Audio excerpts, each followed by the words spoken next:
That's the WWL TV channel 4 New Orleans. Time now, 5 o'clock. Bill Elder. Jim Ron. Jim Anderson. Nashville from Channel 4. This is Eyewitness News. Good evening, everybody. This is the 5 o'clock report for this May 8, 1981 on a Friday. Bill Elder, and here's what's happening here.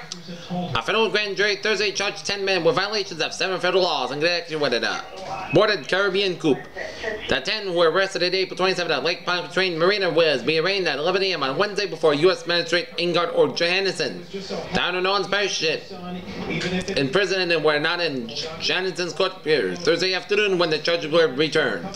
Norma Robertson and Nazar report. The grand jury deliberated for 5 hours before returning the indictments which charged the 10 were conspired to overthrow the government of the island of Dominica and with violating a series of firearm launchers and planning the operation. Among the witnesses the grand jurors heard were former Ku Klux Klan leader David Duke of Bribery. All 7 counts were felonies. Conviction of all counts could mean a maximum penalty of 50 years in prison and a $33,000 in fine for each man. The grand jury's investigation is continuing and more people may be arrested. Assistant U.S. Attorney Lindsay Lawson and said U.S. Attorney John Volk said that this is the first case in its kind in the Eastern District of Louisiana. Federal officials said the 10 men were plotting to topple the government of Dominica. The island in the Lower Antilles has been under a state of emergency since Prime Minister Mary Eugenia Chavez discovered earlier this year that her predecessor was working with army officials in the opposing regime. Former Prime Minister Patrick Johnson and 7 other men have been in custody since. Nevertheless, Charles has been in an interview last week that she is convinced that the thwarted coup was part and parcel of John's campaign to gain power. The 9-page indictment reached the same conclusion. Federal officials said Michael Purdue, 32 of Houston, was the group's leader, and Charles said they visited Dominica several times this year. A Toronto woman, Marianne McGuire, was detained in Dominica last week for questioning and still is in custody. Police Commissioner Oliver Phillips said that the 4 days that she had been hired to do great conscience work for the coup to organize and relay information on fortifications on police readiness. No charges have been filed against her. Phillips said the group's activities were discovered by 2 agents of the U.S. Bureau of Alcohol, Tobacco, and Firearms. They infiltrated the organization, and federal officials said to charter a ship for the mission. The men thought that the undercover agents were taking them to the vessel for the night of April 27th. Federal officials said instead that the two drove them to a point where federal, state, and local officials were waiting for them. Norma Robinson, Channel 4 Eyewitness News. The 10 unemployed men to the drive in a lush Caribbean island, according to the U.S. government, but they had never got farther than Fort Pack. They were arrested on April 27th and were charged Thursday with violating 7 counts of federal law and plotting for Dominica's government. The man whose organization was infiltrated by 2 federal agents could be sentenced up to 50 years in prison and $33,000 in fines if they are convicted on all counts. Besides the charges, the 9-page indictment spelled out on the benefits that men hope to achieve. If they could avoid for Prime Minister Mary Eugenia Charles, they would be trained in the island's revitalized army. The indictment said, that their leader would become a government official and a business executive who would be in a charge of development, farming, lumbering, and lucrative gambling business on the island. According to the document, the plot was designed to restore former Prime Minister Patrick John, whom Charles had defeated last year.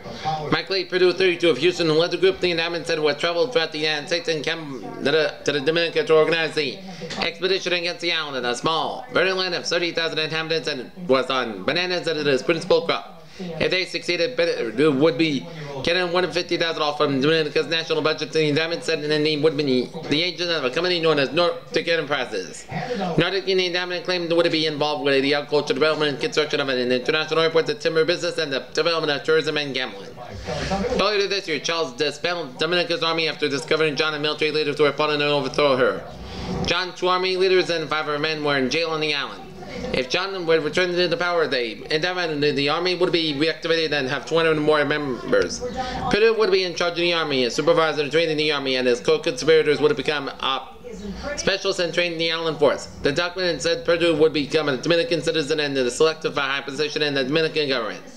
After the arrest last week, the men testified before U.S. Magistrate Kenneth C. Hughes. They were unemployed, must say, had few if any assets.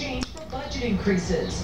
Jack O'Brien handed out those jobs like lollipops to members of The Orleans Levy Board lost its last chance Thursday to win in court approval under present state law for construction of a proposed $32 million link bunkering Marina project. The Louisiana Supreme Court refuses to review a civil district court judgment blocking the Marina's construction. Civil District Court Judge Stephen R. Plotkin had ruled on December 10th that the Levy Board could not issue $32 million in general obligation bond for Marina construction without approval from the Louisiana legislature or from the voters. Legislative approval would be needed because of the $15 million ceiling now imposed by the state law on bond sales for Marina construction, or voter approval would be needed for the issuance of bonds in excess of $15 million. The State Fourth Circuit Court of Appeals affirmed Plotkin's ruling in March, saying that the decision was well stated and paralleled our reasons for affirming. The Levy Board adopted the Lakefront Marina plan last August 20th. Board members said that the Marine would be providing an additional 2025 port slips on Lake Pontchartrain being to meet an increased demand for slips on the New Orleans area. Levy Board Manager Director H.R. London said that the project will not be forgotten even though the High Court's refusal to reveal the appeal court decision. London said that the board has been for the legislature on a bill that would raise the board's $15 million bonding capacity to $50 million. We feel that it has a lot of support from legislatures, he said. London said that the legislature does not increase the Levy's board bonding capacity. The board will also abandon its attempt to stuff general obligation bonds, which would be hacked by taxes collected by the Levy Board, and attempt to sell revenue bonds instead. Money generated by the Marina's operation would be the sole collateral for revenue bonds, which would be not require approval by the legislature or voters, London said. The Levy Board has attempted to sell bonds to the finance of Marina under a revision of the Louisiana Constitutional Law and state agencies to sell bonds without legislative approval as long as the State Bond Commission allows the sale. The State Commission approved the Marina project up to 15 and then the condition that no bonds would be sold under the U.S. Army Corps and Judicial to the permanent file, and then that all litigation was settled. And they feel the governor has turned his back on them. Only a 5-carry Anderson. Plotkin ruled that, however, that the constitutional revision does not apply to the Marina construction because the project does not fall under the Levy Port primary function, which is said that in the Levy construction and drainage and flood and hurricane protection. Marina construction and Plotkin ruled in crucial in nature. Plotkin ruled unconstitutional that the method by which the Levy Board proposed to pay the principal and interest on the bonds. He said that the state law prohibited in bond sales of more than $50 million of marinas. In this case, the judge said using taxes collected by the Levy Board for bond repayment would be unlawful unless the voters approved by the bond sale. The State Attorney General's office had opposed the Marina ban. This speeded the Levy Board's ownership class of the water bottoms on which the state proposed Marina into the bill. Plotkin said, however, that the board has the right to use the navigable water bottoms, save out wetlands as citizens and environmental group opposed construction of the Marina in court. And in a report to the State Attorney General's office, Collegiate James H. Stone said the Marina could be harmful to the fishing industry in Lake Pontchartrain and surrounding water bodies. Stone said that the lake's essential current flows along in the shoreline where the Marina would be built and could be affecting the migration of crabs and Joanne heard he called a meeting here rains. So she showed up Non-longship refused to load one British flag ship but worked the 2 hours. Thursday it was been billed as a nationwide union boycott to protest the death of Irish hunger striker Bobby Sands. Shipping and union officials said 48 longshoremen began loading the British ship at Strait at 8 a.m. and Thursday and abruptly quit today at 8:45 a.m. under orders from a union official. But union longshoremen put a full day's work leading grain ships at the Continental Grain Elevator in West Wego and the Farmers Export Elevator in St. Charles Parish officials of grain committee said. International Longshoremen Association President Thomas Gleason said, and he called a 24-hour boycott of British ships again at 7 a.m. Thursday to demonstrate the violation of human rights by the British government in Northern Ireland. Sands, a jailed Irish Republican Army guerrilla, died Tuesday on the 66th day of his hunger strike for the political prisoners' rights. Steve Askey, Assistant Secretary of Treasury of ILA Local 3000, and union officials failed to deliver the leaflet program. Promoted the boycott at Union and Hiring at 721 Richard Hall before 3 gangs of longshoremen raided early Thursday to work the strike in. Yes, there was some kind of mix-up, Husky said, but we got it straightened out later. He said he was unaware that the British ships were docked into the Continental and Farmers Export elevators. Our union officials, the local ones, would have been available comment. Husky said it would be fine with us if longshoremen returned to work to the Strait in Friday morning. A New Orleans agent represented the Strait and said 1 day delay in loading the ship with a pack system meal would be cost the vessels British owners about $10,000. A 4th British ship ought to be by the Basque Have line where had been Houston and did not arrive in New Orleans Thursday as originally scheduled. The warnings getting louder. Very purified, very potent. Experts demanding changes. It is, in fact, a dangerous drug. The push to rewrite Massachusetts medical marijuana regulations.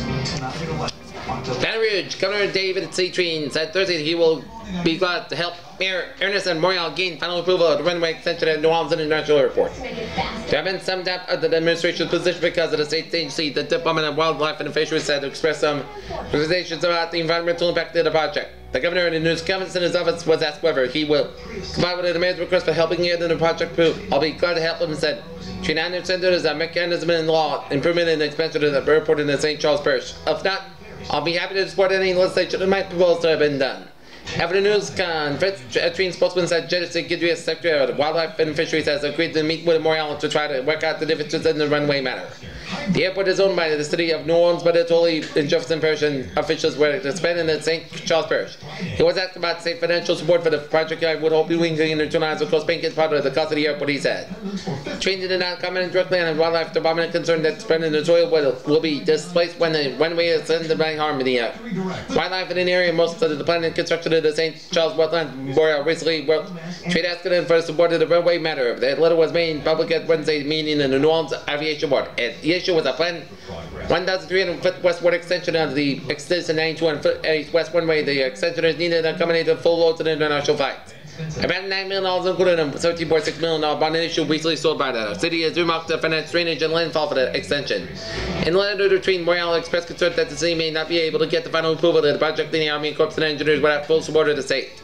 Some years ago, the administration of former Mayor Moon Landrill proposed having the state take over the whole airport in order to get around the political differences of sending in from the president, sending Jefferson to the Never Parish, but the proposal was scrapped by the Morial administration, which is trying to press forward on its own.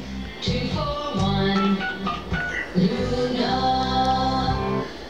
A Washington lobbyist said that it in a federal case allowed with a reputed organized crime figure Carlos Marcel, what's described Marcel as the number one guy in the mob. The reference was made by Irvin Davidson by a conversation tape recorded by the federal undercover agents through the Brit Lab. Investigation of the portion of the tape was described during the arguments in federal court. Thursday, U.S. District Court Judge Morial Sears said he will not be playing for the jury, he decided, as defense lawyers were argued that the new mark is overwhelmingly prejudicial. Also, the later was Davidson's comparison with Marcel with Angelo Bruno, the late reputed organized crime boss of Pennsylvania. Speaking of Marcel, Davidson had told prosecutors a guy in Pittsburgh about a court by a reference to a Bruno. He said godfathers like him.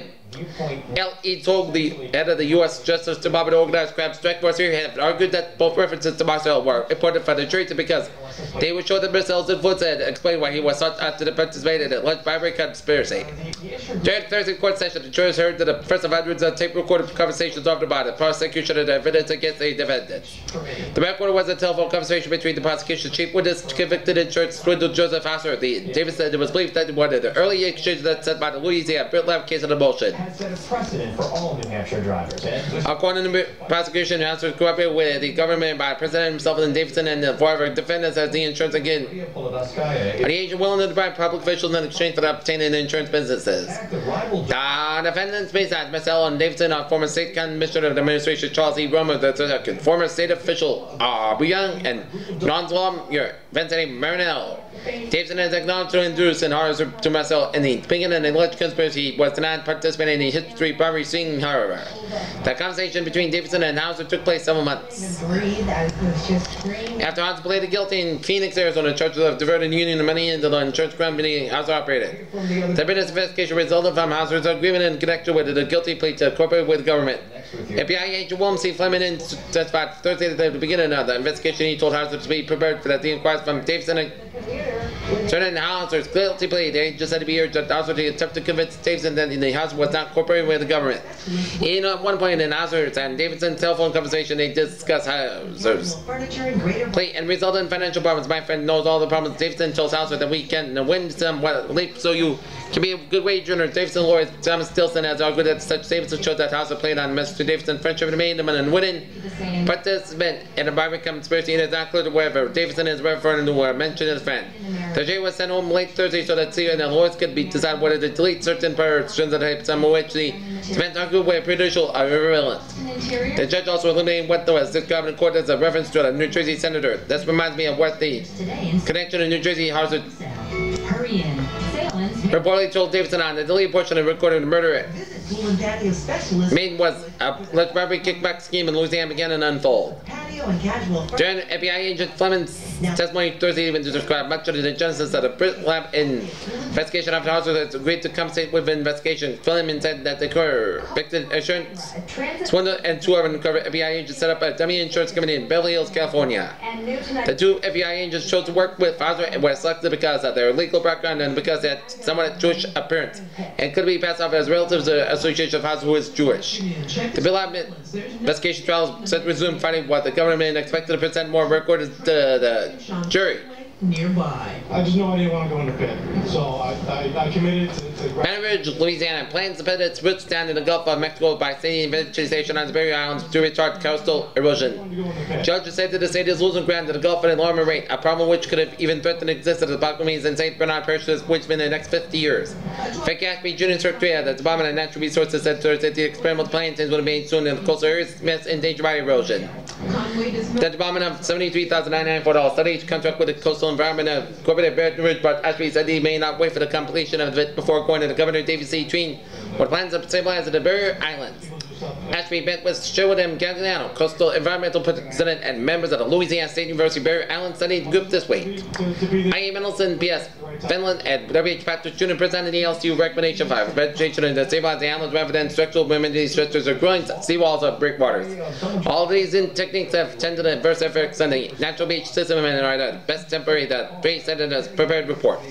The first large-scale plantings of vegetation and dune stabilization in Louisiana are now underway on Belle Island. The report said it is a joint effort of Texaco Corporation, LCU Coastal Zone Management, and the Soil Conservation Services as a combination of sand fencing into a community and vegetation has stabilized the sand.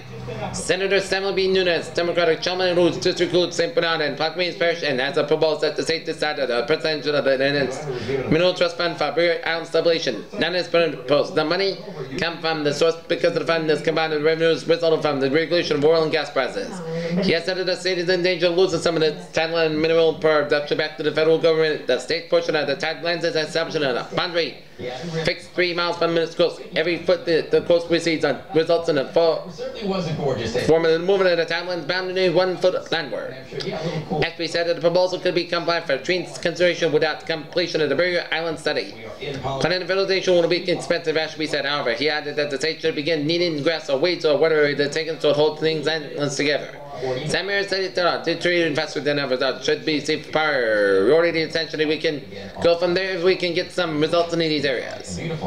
Belfast, the Catholics of Belfast buried Bobby Sands in a graveyard of Irish National Institute Thursday in a backpack Clement and the parish plea by parish priest for love, peace, and violence. But new violence blood in this blood-stained land, even in Sands, who starved himself to death to become the latest Irish martyr, was taken to his resting place, escorted by masked Irish Republican Army guerrillas and about 20,000 mourners were attended. Washington House divided as Democratic leaders Thursday and President Reagan's austerity budget endorsing a historic rollback on the social programs that started with the New Deal. House Republicans voted unanimously for the $688.8 billion budget and 63 Democrats joined them in the 252 won 76 votes despite the emotional pleas of the leaders to save the programs that made America great. San Salvador, El Salvador, and American priests who disappeared for 10 days in El Salvador strongly criticized U.S. support for the embattled junta before fighting back the United States on Thursday. After Reverend Ray Burgos left the country, President Jose Napoleon Duarte accused him of using the news media for his own ends. He said during the news conference That's what caused the rain and the clouds around Connecticut. that the priest owned a full explanation of why he was doing in El Salvador and why. So I do think Burgos, a native of Litchfield, Louisiana, came to El Salvador intending to do what he did and use the news media to get in the country. Duarte told reporters the Soldiers' Day rally here. Burgos was based in Chicago, was in El Salvador anything else for the day as an interpreter for a Chicago TV station. be in the 50s to around 60 degrees. So it will be a coolish day as well. The House Science and Technology Committee has voted to kill the controversial Clinch-Weaver Breeder reactor project in Tennessee. Anti-nuclear Democrats and economy-minded Republicans pushed for cutting of construction money for the project. Our Senate committee has agreed to give states the authority to make able-bodied food stamp recipients work in the public service jobs. A prostitute who came along to close to become a victim of the Yorkshire Ripper told about the fateful night before a hushed court Thursday. The prostitute was saved when police arrested her, and Peter Sutcliffe has admitted killing 13 women and attempted to kill 7 others. Mexico's President Jose Lopez Portillo has indirectly charged that the United States was trying to undermine Nicaragua's will and junta. Lopez Portillo says Mexico will defend the cause of Nicaragua as its own. Jack Simpson is the design and fashion coordinator in the field of children's clothes. Remember what basically says but those grandmothers we just left their spending habits. In the business news, the government is raising interest ceiling on federally insured single-family home loans to a record 15.5%. The Department of Housing and Urban Development has announced Thursday that the increase covers fixed rate home loans insured by the Federal Housing Administration and the Veterans Department and the Veterans Administration. Retail sales in April were up compared with the same month last year. The nation's major retail sale, late Easter shopping season, and improved spring weather were responsible for the gain. And U.S. consumers took on $3.11 billion in new installment debt in March, the Federal Reserve Board has reported. New credit for auto loans pledged by company rebate incentives accounted for $1.68 billion in an increase. Okay, sports time now. Here now, Jim Anderson. Alright, thank you, Bill. In Baton Rouge, Governor David C. Treen said Thursday that it is likely that the majority of the race and commission members so that needed to call him resign, and the legislature is going to have to do the job of changing the body's membership. The governor told the news cabinet in his office he will press forward with a bill followed by his fellow leader, Representative Frank P. Semino, Democrat of Baton Rouge, that would be given the right to name all 10 members without waiting for the terms to expire. Treen stressed that he was implying no wrongdoing by the combination members, but he feels that should have to clear. They are trapped by investigating recent controversies that directs assured that racing had a good reputation in Louisiana.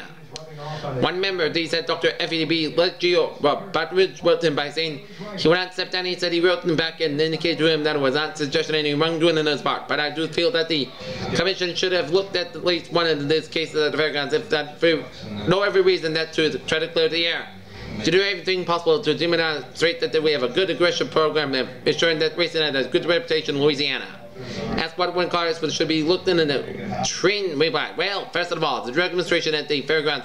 However, not to get any more specific because I'm not making any accusation that the commission members deliberately covered up. I'm saying that wisdom would have dictated that they did have an investigation into that. Asking me and giving up hope getting members of his answer, he said, no, we're going to give up hope, but I think it's unlikely. I know it would have received resignation of all the members. It's unlikely that I will receive a majority.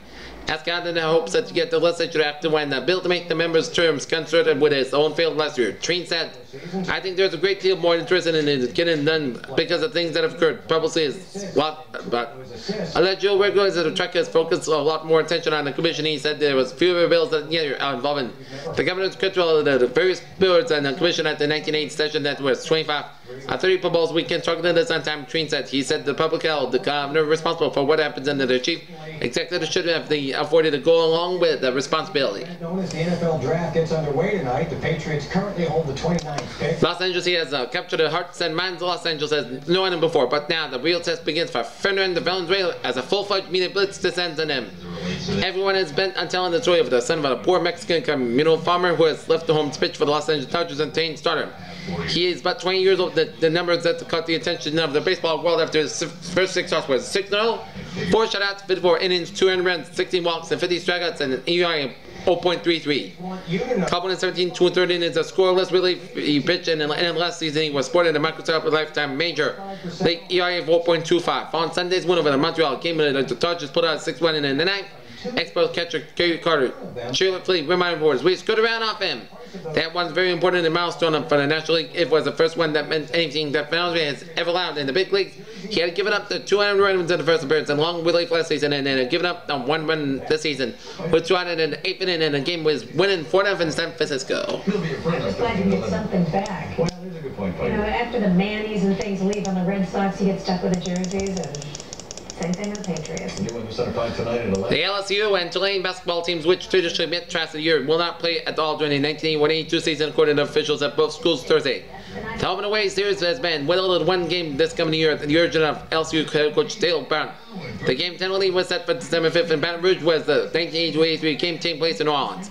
Brown had followed a TV telephone conversation with NBC called analyst Bailey Pecker in late April, with at least just lane from the agreement. Brown told Tulane athletic director Hyman Wall Wednesday told a Packers call that his subsequent decision. Brown said LSU in the process of scheduling another opponent for that date. hit him while calling me today, and I told him that we're not going to play this coming year. Bjorn said we will sit down, him and Walt, Tulane basketball coach Ned Fowler, myself, and Paul Detail, and talk about the future. But right now, there is no game next year. Apparently, 80 to 83 games is also in jeopardy. Found what I'm asking about the status of the game, said we are going to sit down and talk about the future, but as of right now, we're not going to play in Tulane.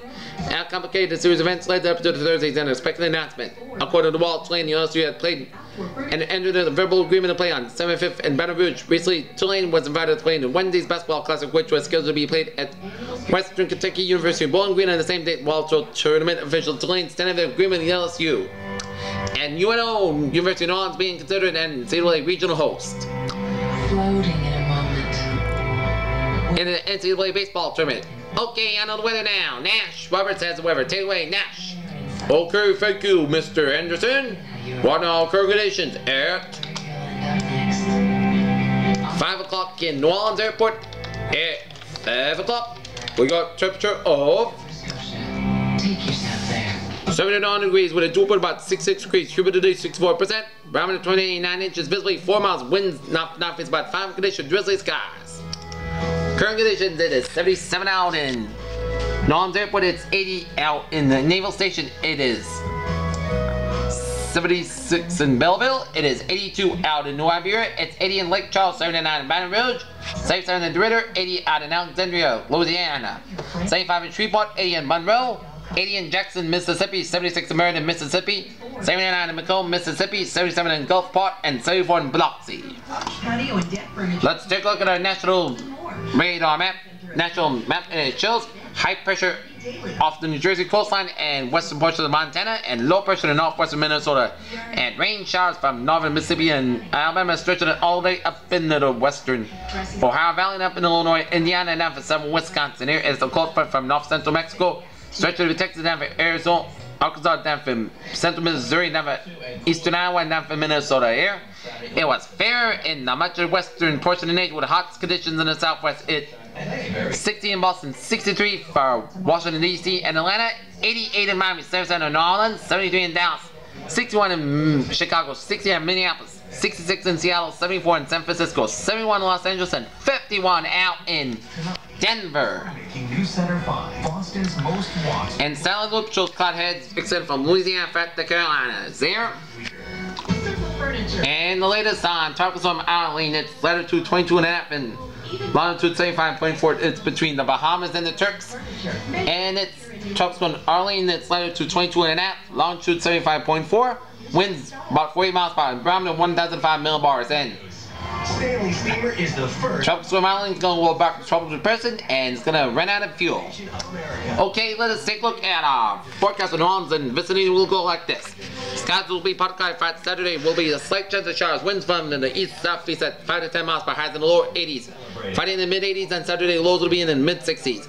Louisiana and partly cloudy skies are expected Friday with increasing cloudiness and widely scattered showers over the entire state Saturday. Highs will be in the upper 70s to the low 80s with lows in the mid 50s north to the low 60s south. So Dominican Parish skies will be partly cloudy for Saturday with a chance of showers of thunderstorms. Saturday, winds will be from the southeast about 5 to 10 miles per hour. Highs will be in the low to mid 80s with a low to the mid 60s. Louisiana extended forecast showers expected over the south Saturday, but otherwise no rain expected for Tuesday.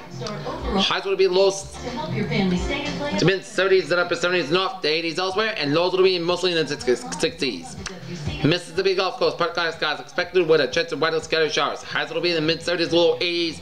With lows in the low 60s, and coastal skies will be partly cloudy with northeast winds near 10 knots and turning southeast about Friday night. Seas will be 2 feet or less. Sunset 7:42 p.m. Sunrise tomorrow morning 6:11 a.m. New moon June 2nd. First quarter moon May 10th.